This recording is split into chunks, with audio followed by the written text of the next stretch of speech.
Hey everybody. Hey, I'm here to help you with your sick cat. So if you have a cat that's been sneezing and going crazy and just sneezing and having sneezing fits, you notice a lot of drainage from their eyes, and you notice that they're not actually eating a lot. It could be an upper respiratory infection. It could actually be a couple other things, but if you notice your cat isn't eating, this is the whole purpose of the video, is to help you get your cat to eat, and that's the most important thing. So if you go to feel your cat and you pick up on your cat's like the scrunch of his neck, and you notice that it doesn't go back very fast and it just kind of stays up, and I'll show you this, that could mean that your cat is dehydrated. So it's very important that you get nutrients with water in your cat, and I'll show you how to do that. And there's other things that you can do to get your cat to eat and drink, and I'll show you those too. I'm going to show you on him. If you pull his neck up and it goes back, then he is well hydrated. But if your cat's fur, you do this and it just stays up when you let go, then you need to get water in your kitty. So next I'm going to show you the dry food that you can use to help them eat, and I've had the best luck with that, and it's called kitten chow. So if your cat is not eating, you can actually do one of two things. With the dry food, you can put a little tuna water on it, or you can get kitten chow. I had more luck with the kitten chow, and here's what it looks like. But that is one way that you can really nurse them back to health if they're not eating, is this has a lot more protein and nutrients in it than just regular standard cat food.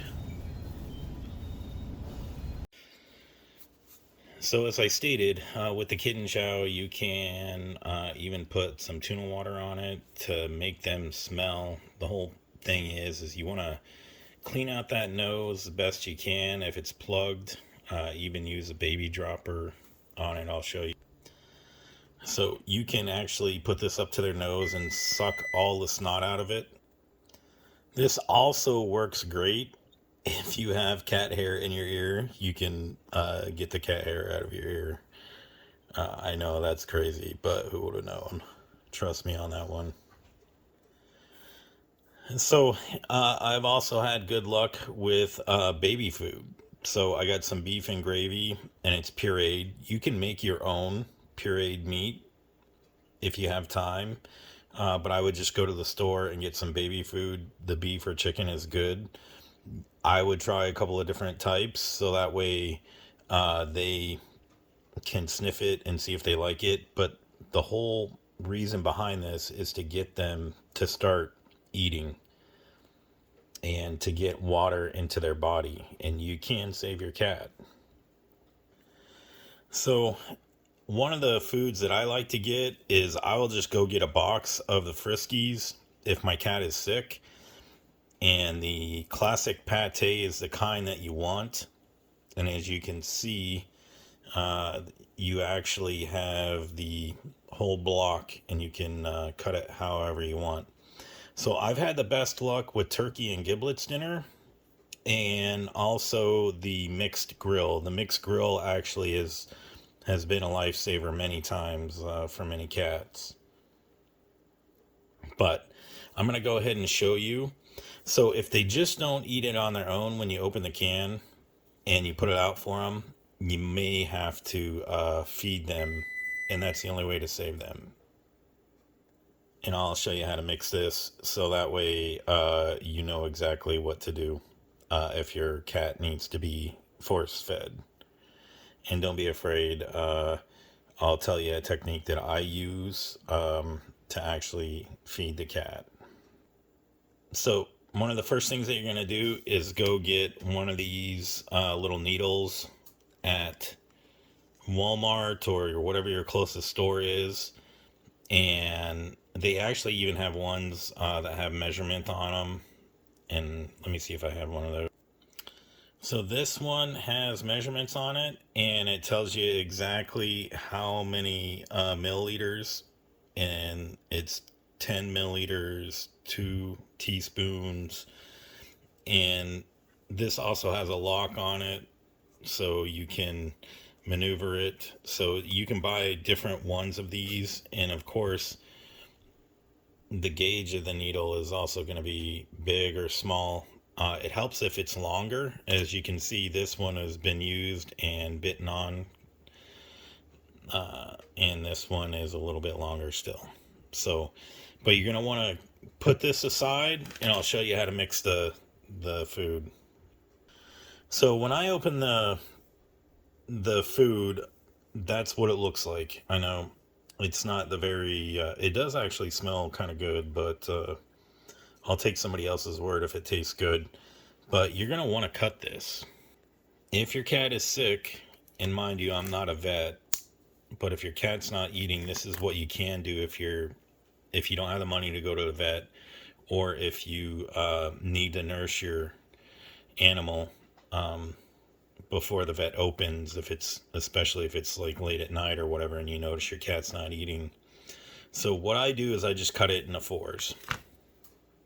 I get a little container. It's a little Tupperware container, and I basically just scoop it out and put it right into the container. So that's what I'm going to use. Then I'm going to close the can. They even have lids for cans that you can use. But then I'll show you what I do next. So I fill it with some warm water, and I go ahead and mix it with a fork, and I just mash it down. So that way it's like a watery paste. And this is what I use to feed them. And you want to do it as much as you can, so that way it goes through the needle. And I'll show you exactly what to do. And stay with me, folks, because this could save your little kitty's life, or even your doggy if you got one that's not eating. But so for this one, we're just going to use a simple needle. And what we're going to do is we're going to stick it down at the bottom, and we're just going to pull up, and we're going to fill that. So they should probably get like 1 or 2 of these per couple of hours, depending on if they can hold it down. And it's going to be messy, folks. So you'll want to get to a place where you can hold your little kitty, and it's best if you got 2 people that can do it. But you'll want to hold your little kitty and feed them, and then have some paper towels ready to clean up, because sometimes it just shoots out too fast or whatever the case is. But the best thing that I do for your cat to hold it, doesn't matter if it's one of those crazy cats that doesn't like to be touched, or if it's a cat that you love. Usually if they're sick like that and they're dehydrated, you can overpower them. So what I do is I either put them I sit down on the couch, pick them up, sit down on the couch, and I put them either between my legs, and I hold their mouth like that, and I have my finger ready to go into the side of their mouth, and then as I lift their mouth up, then I shoot the food in that way. And I do it slowly, so that way they can so it goes down. The other way you can do it is on the side of your leg and between the couch arm.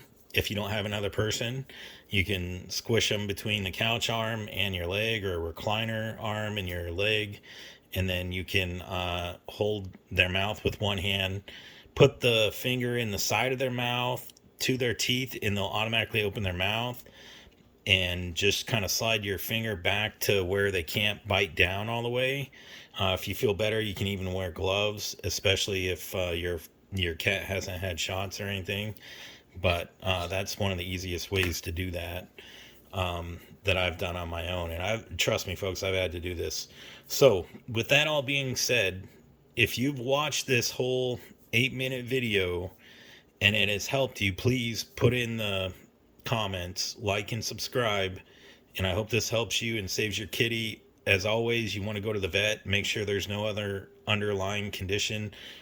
But the most important thing about this is to make sure that they have water. And you got to do this frequently, like every 1 or 2 hours, to make sure, and build them back up to where their fur, if you pull it up, it bounces back.